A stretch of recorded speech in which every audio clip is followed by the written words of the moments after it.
JKLH पर आप देख रहे हैं JKLH लाइव। नाइक बाग नौगांव में देर रात आग लगने से एक फर्नीचर और हार्डवेयर का गोदाम जलकर खाकस्तर हो गया।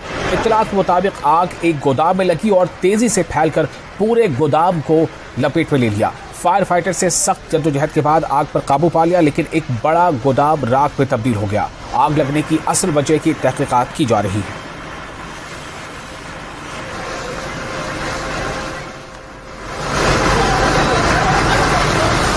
हमें फ़ोन आया कि आपकी दुकान में आग लगी है। जो ही हम यहाँ पहुँचे तो उस वक़्त आग बहुत बढ़ गई थी और देखते देखते इसने सारे इस गोदाम को अपने लपेट में ले लिया।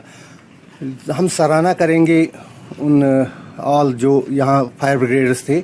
बहुत कोशिशों के बावजूद उनने बहुत कोशिशें की इसको बुझाने की, क्योंकि यहाँ आग बहुत ज़्यादा थी, लकड़ थी। ब्लॉक को कंट्रोल करने के बावजूद भी ये पूरी तरह से कंट्रोल नहीं। फिर उन्होंने 10-12 गाड़ियाँ और मंगाई। उनकी सराहना की, बहुत मेहनत उन्होंने की इसको बुझाने में, लेकिन तब तक शायद बहुत देर हो चुकी थी, क्योंकि ऊपर लकड़ थी और गोदाम में भी आग फैली थी, जिसकी वजह से आप ये देख रहे हो कि इतना कितना नुकसान है। और ये तो अब हम एडमिनिस्ट्रेशन की तरफ से ये पूरी उम्मीद है कि वो हम इसको नज़रअंदाज नहीं करेंगे और इनको भरपूर मदद देंगे जितना हो सकेंगे।